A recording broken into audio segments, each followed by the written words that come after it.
दोस्तों नमस्कार। आज की इस वीडियो में हम नीट काउंसलिंग प्रोसेस के बारे में पूरी जानकारी पाएंगे। नीट 2024 में जिन स्टूडेंट्स ने अच्छा स्कोर पा लिया है उन सभी को मेरी हार्दिक शुभकामनाएं। दोस्तों केवल अच्छा स्कोर पाने से सीट नहीं मिल सकती, अच्छे स्कोर के साथ हमें अच्छी काउंसलिंग की भी जरूरत होती। इसलिए जो काउंसलिंग प्रोसेस है उसके बारे में हमें जानकारी होनी चाहिए। तो ये जो काउंसलिंग है उसके कितने स्तर होते हैं, हर एक स्तर पे कितने राउंड्स होते हैं, हर एक राउंड में हमें कौन कौन सी स्ट्रेटेजी फॉलो करनी पड़ती है, इन सब चीजों के बारे में हमें जानकारी होनी चाहिए। रजिस्ट्रेशन कैसे करते हैं, रजिस्ट्रेशन से लेकर choice filling, choice locking, reporting, ये सब चीजें हैं, ये बहुत ही बारीकी से हमें समझना पड़ता है। हम रिपोर्टिंग करते हैं मतलब क्या करते हैं, रिपोर्टिंग के बाद एमसीसी हमें रेसिग्नेशन का रूल जो है वो भी हमें ऑफर करती है। तो हम कौन से स्टेज पर रेसिग्नेशन कर सकते हैं, इन सब चीजों के बारे में इस वीडियो में हम जानेंगे। दोस्तों वीडियो बहुत ही महत्वपूर्ण होने वाला है, इसलिए आप इस वीडियो को लाइक कीजिए, सब्सक्राइब कीजिए और अपने दोस्तों के साथ शेयर भी कीजिए। तो चलिए देखते हैं। तो ये जो काउंसलिंग है दो स्तर पर चलता है। पहला स्तर होता है ऑल इंडिया कोटा काउंसलिंग और दूसरा होता है state quota counselling. All India quota के लिए एमसीसी ये जो काउंसलिंग का प्रोसेस है उसके 4 राउंड कंडक्ट करती है, और स्टेट के लिए स्टेट का जो स्टेट गवर्नमेंट का हेल्थ ऑर्गेनाइजेशन सीईटी या और कोई जैसा सेल होगा वो अपने स्टेट के लिए मेडिकल काउंसलिंग का राउंड कंडक्ट करती है। तो अभी आपने देखा कि ऑल इंडिया कोटा राउंड और स्टेट लेवल कोटा राउंड पे 2 काउंसलिंग की प्रोसेस चलती है। अभी हम नीट काउंसलिंग में ऑल इंडिया कोटा के लिए कौन सा कोटा आता है और स्टेट के लिए कौन सा कोटा होता है इसके बारे में जानेंगे। दोस्तों देखिए, जो स्टूडेंट ऑल इंडिया कोटा से किसी दूसरे स्टेट के मेडिकल कॉलेज को पाना चाहता है या वो किसी सेंट्रल यूनिवर्सिटी को लेना चाहता है, या जिन बच्चों को स्कोर कम है और वो मेडिकल कॉलेज में एडमिशन लेना चाहते हैं तो वो डीम यूनिवर्सिटी में जा सकता है। तो जो स्टूडेंट अपने स्टेट से दूसरे स्टेट का मेडिकल कॉलेज लेना चाहता है, सेंट्रल यूनिवर्सिटीज में एडमिशन लेना चाहता है, और जो स्टूडेंट डीम यूनिवर्सिटी में एडमिशन लेना चाहता है, उन सभी के लिए ऑल इंडिया कोटा का काउंसलिंग एमसीसी चलाती है और हमें इन सीटों के लिए ऑल इंडिया कोटा के लिए उस काउंसलिंग में शामिल होना पड़ता है। यदि हम स्टेट में जो कॉलेज है उसमें यदि हम स्टेट का जो काउंसलिंग होता है उस काउंसिल में शामिल होकर अपने स्टेट में मेडिकल कॉलेज पा सकते। तो ये जो ऑल इंडिया कोटा के लिए एमसीसी 4 राउंड कंडक्ट करती है और स्टेट काउंसलिंग के 4 राउंड कंडक्ट करते हैं। तो इसी हिसाब से टोटल 8 राउंड होते हैं। पहला राउंड एमसीसी कंडक्ट करती है, उसके बाद स्टेट का पहला राउंड होता है। सभी स्टेट्स का पहला राउंड खत्म हो जाने के बाद एमसीसी अपना दूसरा राउंड कंडक्ट करती है। दूसरे राउंड के बाद स्टेट्स अपना दूसरा राउंड कंडक्ट करेंगे। स्टेट का ये पूरा काउंसलिंग खत्म हो जाने के बाद एमसीसी अपना तीसरा राउंड कंडक्ट करती है, और इस तीसरे राउंड के बाद स्टेट का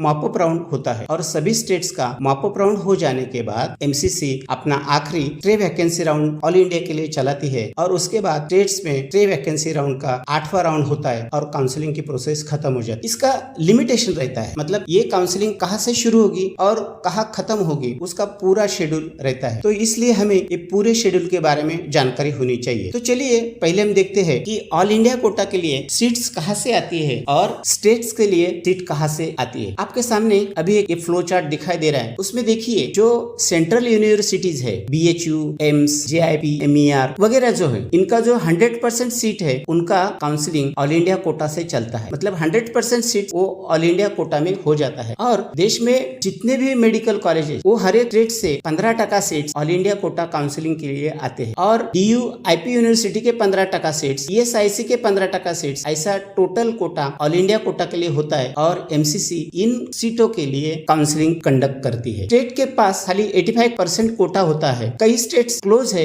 मतलब वो बाहर के स्टेट के स्टूडेंट्स को एडमिशन नहीं देती, वो 85% का कोटा अपने स्टेट डोमिसाइल बच्चों के लिए चलाती है। कई स्टेट्स ओपन है, तो हम स्टेट काउंसिल से दूसरे स्टेट काउंसिल के कॉलेज में एडमिशन ले सकते हैं, और यदि हमें दूसरे स्टेट के मेडिकल कॉलेज में एडमिशन लेना है तो हमें ऑल इंडिया काउंसिल में शामिल होना पड़ेगा। तो ये सब बातें अभी आपके समझ में आई होगी कि ऑल इंडिया कोटा के लिए कौन सा कोटा रहता है, और स्टेट में 85% जो कोटा रहता है वह स्टेट अपने स्टेट डोमिसाइल बच्चों के लिए काउंसलिंग कंडक्ट करती है। तो ये जानकारी आपके समझ में आई होगी। चलो आगे हम चलते हैं कि एक काउंसलिंग का प्रोसेस है, एक काउंसलिंग का प्रोसेस कैसे होता है, मतलब इसमें कौन कौन से चीजें होती है। देखिए काउंसलिंग में जब एमसीसी अपना काउंसलिंग का पहला राउंड शुरू कर देती है। तो उसमें जो सीट मैट्रिक्स है वो अपने वेब पोर्टल पे डालती है और पहले राउंड में जो शेड्यूल होगा रजिस्ट्रेशन से लेकर सीट रिपोर्टिंग तक का, वो पूरा शेड्यूल डेट वाइज और टाइम वाइज अपने वेब पोर्टल पे डाल देते। हमें क्या करना होता है, एमसीसी के इस वेबसाइट पे मतलब www.mcc.nic.net इस वेबसाइट पर जाकर हमें पहले रजिस्ट्रेशन करना पड़ता है। रजिस्ट्रेशन में हमें अपनी जो निजी जानकारी है, मतलब स्टूडेंट्स का नाम, उसका पूरा पता पिन कोड के साथ, उसका मोबाइल नंबर, उसका ईमेल आईडी, बैंक डिटेल्स और उसका जो 10वीं 12वीं और नीट का जो स्कोर है उसकी सब इंफॉर्मेशन भर के हम रजिस्ट्रेशन कर सकते। इसमें और एक बात है कि हमें अपना बैंक डिटेल्स भरना पड़ता है, मतलब हम जो फीस पे करते हैं वो एक नॉन रिफंडेबल रहता है और जो सिक्योरिटी फीस पे करते हैं वो रिफंडेबल रहता है। बैंक डिटेल्स के जरिए हमारा जो सिक्योरिटी मनी है वो बैंक के थ्रू अपने पास फिर से वापस आ जाता है। तो चलिए देखते हैं कि हमारा मोटो खाली यही है कि हमें एक अच्छी सीट पानी है और उसके साथ हमारा जो फीस है वो फीस भी हमें फोरफिट होने से बचाना चाहिए। तो ये सब प्रोसेस कैसे चलता है वो एक के बाद एक देखते हैं। दोस्तों, रजिस्ट्रेशन का प्रोसेस हमें खुद करना चाहिए, किसी एजेंसी या दूसरे आदमी के साथ ये रजिस्ट्रेशन का प्रोसेस नहीं करना चाहिए, क्योंकि यूज़र आईडी और पासवर्ड उसके हाथ लग गया तो उसका मिसयूज करता है, ये हकीकत है। इसलिए ये रजिस्ट्रेशन हमें खुद करना चाहिए, अपने पास यूज़र आईडी और पासवर्ड रखना चाहिए। इसके बाद हम रजिस्ट्रेशन होने के बाद पेमेंट ऑप्शन पे चले जाते हैं। हमें 2 तरह की फीस पे करनी पड़ती है। पहली होती है रजिस्ट्रेशन फीस और दूसरा होता है सिक्योरिटी मनी। गवर्नमेंट कॉलेज में जनरल कैटेगरी के लिए 1000 रुपये नॉन रिफंडेबल रजिस्ट्रेशन फीस और SC/ST PWD स्टूडेंट्स के लिए 500 रुपये नॉन रिफंडेबल फीस रहता है और हमें 10,000 का सिक्योरिटी डिपॉजिट पे करना पड़ता है। जो स्टूडेंट डीम यूनिवर्सिटी में एडमिशन लेना चाहता है उसे रजिस्ट्रेशन करने के लिए 5,000 रुपये नॉन रिफंडेबल फीस लगता है और 2 लाख रुपया सिक्योरिटी डिपॉजिट लगता है। दोस्तों देखिए कि रजिस्ट्रेशन हम तीनों राउंड में कर सकते हैं। ऑल इंडिया कोटा के पहला राउंड, दूसरा राउंड, तीसरा राउंड, इन तीनों राउंड में हम फ्रेश रजिस्ट्रेशन कर सकते हैं। मतलब एक स्टूडेंट ने पहले राउंड में किया, उसको दूसरे तीसरे या स्टे वैकेंसी तक कोई सीट नहीं मिला तो उसको कोई रजिस्ट्रेशन करने की ज़रूरत नहीं। लेकिन जिसको दूसरे राउंड में ऑल इंडिया कोटा काउंसिल में शामिल होना है तो दूसरे राउंड में या तीसरे राउंड में भी रजिस्ट्रेशन का प्रोसेस कंप्लीट करके ये काउंसिल में शामिल हो सकता है। तो अभी हमें पेमेंट कैसा करना है वो देख लीजिए। जो रजिस्ट्रेशन फीस है वो रजिस्ट्रेशन फीस हम क्रेडिट कार्ड या और किसी मोड से कर सकते हैं, लेकिन जो सिक्योरिटी डिपॉजिट है वो सिक्योरिटी डिपॉजिट हमें खाली डेबिट कार्ड, IMPS, NEFT ऐसे पेमेंट मोड द्वारा ही करना चाहिए। इसका एक कारण है, जब हमें सिक्योरिटी मनी रिफंड आ जाता है तो यदि क्रेडिट कार्ड से पेमेंट किया होगा तो बहुत ही दिक्कतें उठानी पड़ती है और वो पैसा सही समय पर नहीं आता। इसलिए हम सिक्योरिटी मनी का डिपॉजिट डेबिट कार्ड या अन्य किसी मोड से करते हैं तो हमारा पैसा सही तरीके से और टाइम पे अपने अकाउंट में आ जाता है। तो पेमेंट करने के बाद हम चॉइस फिलिंग में जाते हैं। चॉइस फिलिंग के वक्त हमारे पास 2 लिस्ट तैयार होनी चाहिए। पहली लिस्ट ऑल इंडिया काउंसलिंग के लिए, दूसरी लिस्ट अपने स्टेट काउंसलिंग में हिस्सा लेने की। ये लिस्ट हमें कैसे बनानी चाहिए?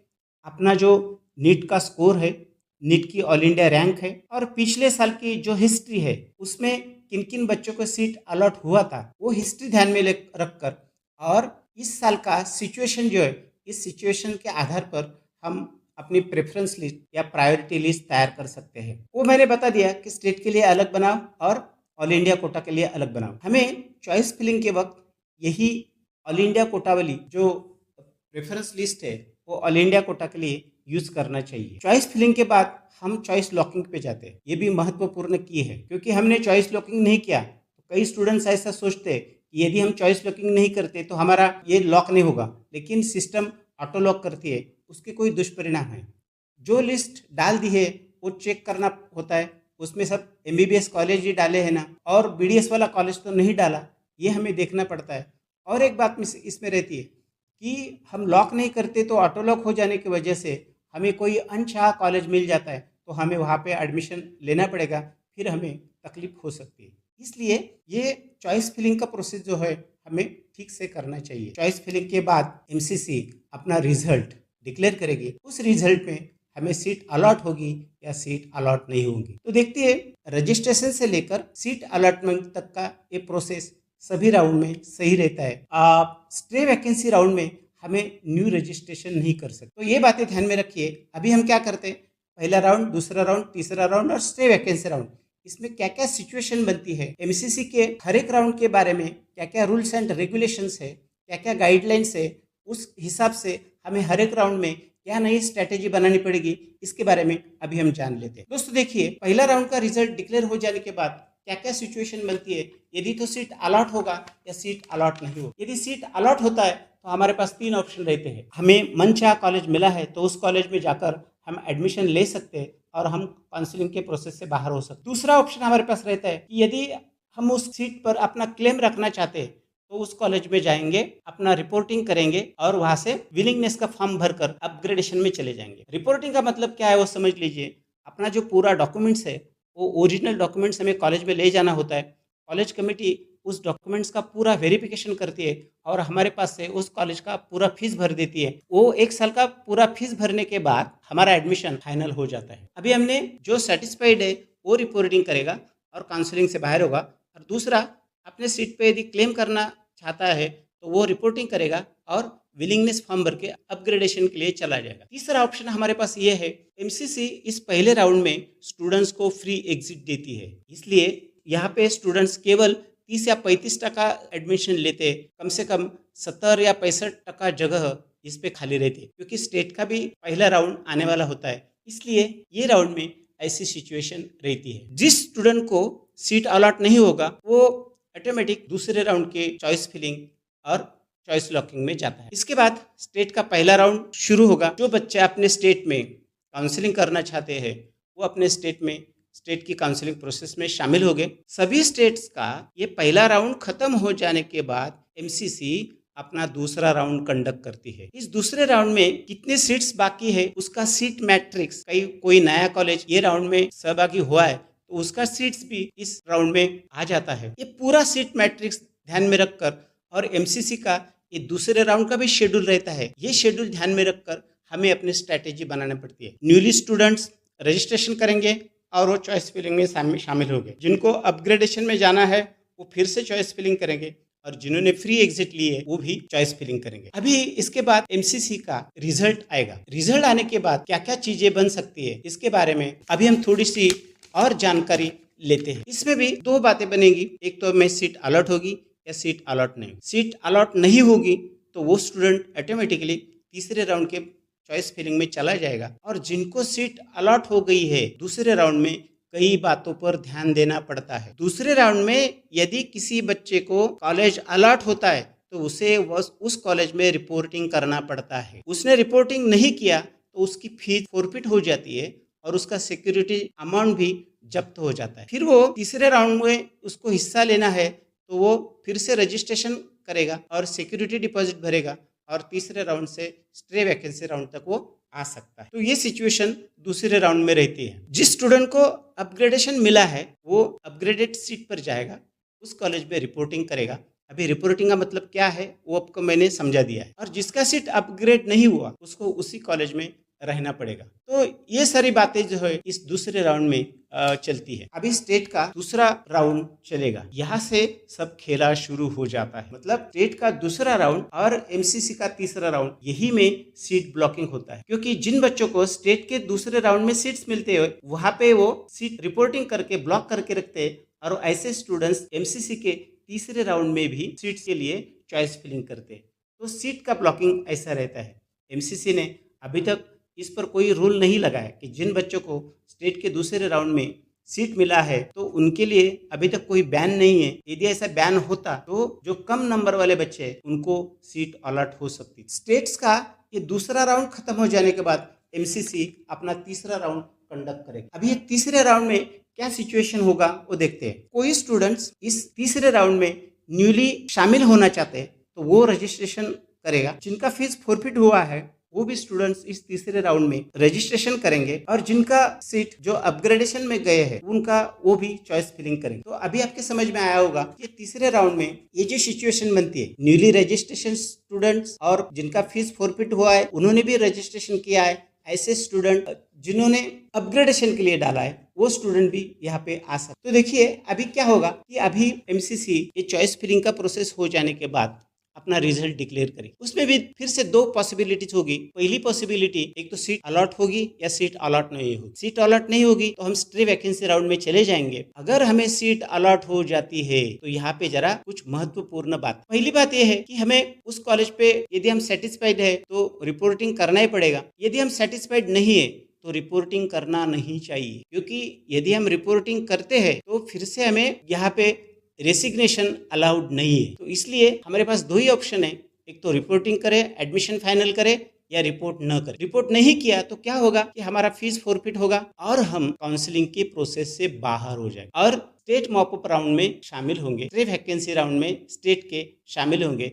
अभी हम एमसीसी के स्ट्रे वैकेंसी राउंड में शामिल नहीं हो सकते। तो ये प्रोसेस नॉट रिपोर्टेड स्टूडेंट्स के लिए रह जाता है। अभी ये स्टेट का तीसरा मॉपअप राउंड जो है वो तीसरा मॉपअप राउंड शुरू होगा। सभी स्टेट का ये मॉपअप राउंड खत्म हो जाने के बाद एमसीसी अपना आखिरी स्ट्रे वैकेंसी राउंड कंडक्ट करेगी। यहाँ पे कुछ और महत्वपूर्ण चीजें हैं। पहली बात, इसमें कौन से स्टूडेंट एलिजिबल रहेंगे? जिस स्टूडेंट को देश भर में या स्टेट काउंसिल में कोई भी कॉलेज अलॉट नहीं हुआ वो स्टूडेंट स्ट्रे वैकेंसी राउंड में शामिल होगा। एमसीसी क्या करते हैं, हर एक स्टेट से जिनको कॉलेज अलॉट हुआ है उनका डाटा मंगाती है और एमसीसी के पोर्टल पे ऑल इंडिया कोटा से जिनको सीट अलॉट हुई थी उनका डाटा तो रहता है। ये डाटा ध्यान में रखकर उनको हटाकर जिनको कोई भी सीट नहीं मिला उनके लिए MCC stray vacancy round conduct करती है। इसमें भी वही चॉइस फिलिंग, चॉइस लॉकिंग ये प्रोसेस रहेगा। उसके बाद एमसीसी का रिजल्ट आएगा। अभी रिजल्ट के बाद दो पॉसिबिलिटीज बनती। पहली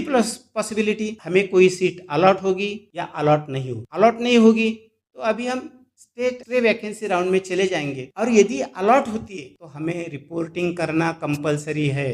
देखिए राउंड 2 में क्या हुआ था, एमसीसी का जो राउंड सेकंड होता है उसमें हमें रिपोर्टिंग करना ही होता है।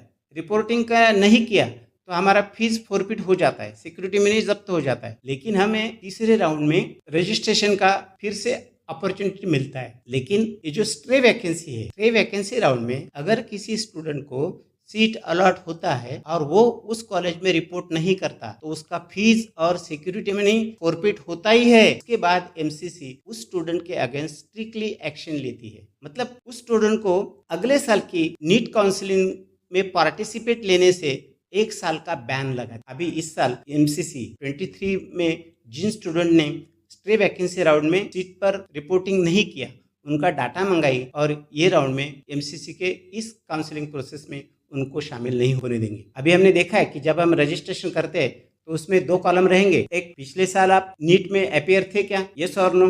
यदि अपीयर थे तो अपना जो पिछले साल का रोल नंबर है वो हमें डालना पड़ेगा। तो एमसीसी हमें यहाँ से ऐसा स्ट्रेस करेगी। तो ये सब सिनेरियो ऐसा रहता है। तो अभी आपके समझ में आया होगा कि पहले राउंड में क्या सिचुएशन रहता है, दूसरे राउंड में क्या सिचुएशन रहता है, तीसरे राउंड में क्या सिचुएशन रहता है। मैंने पहले ही बता दिया था कि अपना मोटो खाली हमें एक अच्छी सीट मिलाना है और हमारा फीस फोरफिट होने से बचना है। ये जानकारी आपके लिए बहुत ही महत्वपूर्ण होगी, तो इसका इस्तेमाल करके आप अपना स्ट्रेटेजी बना दीजिए। अगले वीडियो में हम नीट काउंसलिंग के हर एक स्तर पर नई नई इन्फॉर्मेशन, रूल्स में कोई अपडेशन आता है तो हम देते रहेंगे। इसलिए इस चैनल को आप सब्सक्राइब करिए क्योंकि उसका नोटिफिकेशन आपको तुरंत आ जाए। धन्यवाद, सतर्क रहिए।